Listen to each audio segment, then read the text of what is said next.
Hi, it is Tootie Tagerly coming to you live Tuesday, not quite at noon from the West Coast of the United States, at close to 9 a.m. From, I'll say, the Western coast of the United States. I don't have my ring light, but here is a beautiful background ocean view in San Francisco. And might be really ironic, but I am talking about three ways to create space when you're overwhelmed. And yeah, where I am isn't really fair right now. This is a long term space solution to find different places and ways to work. But this can seem completely ridiculous to even thinking about creating space when you are in the midst of fierce deadlines, when you are juggling 20 different things at the same time, when you are switching between 30-minute meetings and going and going and going and going. There is no space to create space. What the hell is this? Um, so I wanted to share three ways to create space when you're overwhelmed, both a short-term, immediate, near-term hack relief, and then a more systemic long-term way to do it. So the first thing to think about is really about managing your energy, not your time. And this isn't a way we're typically conditioned to think because we have calendars. We have calendars with the 30-minute slices, with the 2-hour slices, but we're not built as machines to keep going into these chunks. And honestly, it's not objectively about the amount of time in your calendar. Instead, there's a calendar is very linear, it's very limited. There's only a certain amount of hours in the day. But what can become much more open and spacious is thinking about energy, not about time. So I'll give you an example. Um, One of my clients is CEO of a company that will soon has been exploring filing has filed their S1, has been exploring what would it look like to go public. And of course, everything has shifted now with where things are with the IPO market. But you can imagine this is a person who is very, very busy. There's a lot of demand on his time. There's a lot of sales meetings, there's a lot of orgs and restructuring, there's a lot of different things. And one of the projects that gives him the most energy is almost a side project, an R&D long-term vision project. But every time he talks about it, every time he plays with the prototypes, every time he gets a check-in from the team about where that's going, his energy spikes and spikes and spikes. So one of the ways that we found for him to create space when he's overwhelmed, when he's preparing for a major partner pitch or a board meeting, is to make sure that there's some place for him to get these energy spikes from this innovation project. And on the very, very kind of short term, the hack part is you look at your day, look at what is going to give you energy. Is it simply walking outside for a minute? Is it ending your meeting 5 minutes earlier and doing 20 jumping jacks? Is it chugging an energy drink? Whatever you need for that hack to get through a really busy day, think about what it means to manage your energy, not your time. Second thing, especially when we're overwhelmed and feeling like there's too much going on, one of the things that I do when I feel like there's too much going on is I immediately start multitasking.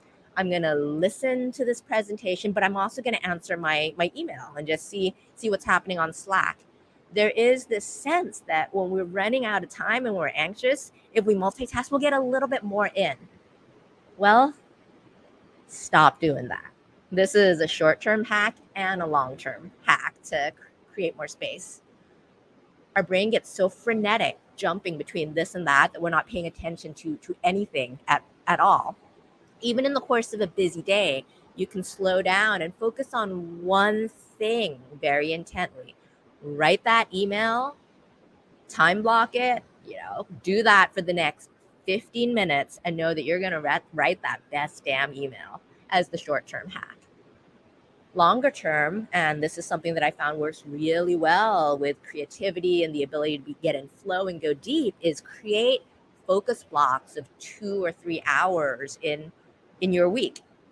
Create two of these if possible, and use that as time to dream about the future, to get more creative, to work deeper on a project. And that's not a short-term solution, because many of us will be looking at our calendar like there's no way this is going to happen this week. But maybe a month out, maybe you can set up your calendar a month out for these recurring focus blocks. So short term, for all the stuff you need to do today, 15-minute focus block. Longer term, more space in your calendar and set out those focus blocks. All right, the third and last way to create space when you're overwhelmed is to add more stuff.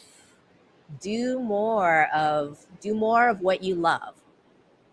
So you might be like, no, there's no way I can add something else new. But short term, when you're feeling overwhelmed, when there's all this stuff, one way to manage your energy short term is do something really, really enjoyable for 5 minutes.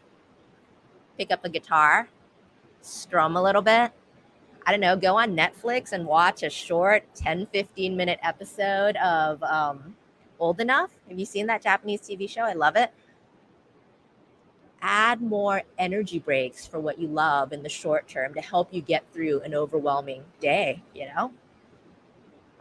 watch a funny meme for 2 minutes. Longer term, find what it is that you love and find more ways to put more of that into your days. I once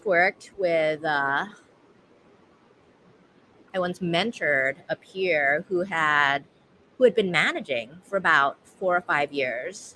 They were a design manager, and they loved supporting people and building people up, teaching them how to communicate, how to work with different stakeholders. But ultimately, they wanted to be a maker, a designer, to actually have their hands deep into the pixels of creating things.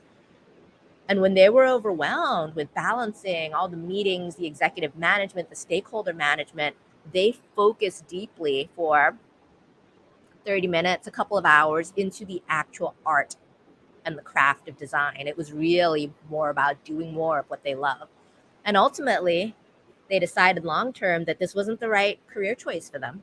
They had moved from an individual contributor to being a manager. And then they thought, well, if I want to do more of what I love, I want to do the hands on creation. So they moved back to being an individual contributor. And there's many ways to be a leader and have pathways towards being a technical lead, being an architect, being many, many different pathways where you don't have to be a manager. All right. So 3 ways to create space when you're overwhelmed. There's both a short-term quick hack and then a long-term way to do this. Manage your energy, not your time. Stop multitasking. Create longer-term focus blocks. Oh, and let me share actually something interesting. There are some times when multitasking does work, but not when you're overwhelmed. There are things that you can do together. Think about going for a walk with someone and having a one-on-one at the same time. You can physically walk and move and connect in a different way, but not when you're overwhelmed. When you're overwhelmed, stop multitasking. And then finally, might be a little counterintuitive when you feel overwhelmed, but do more, add more of what you love, and that'll make a lot of difference. That's it for today. I'll see you next week. Bye.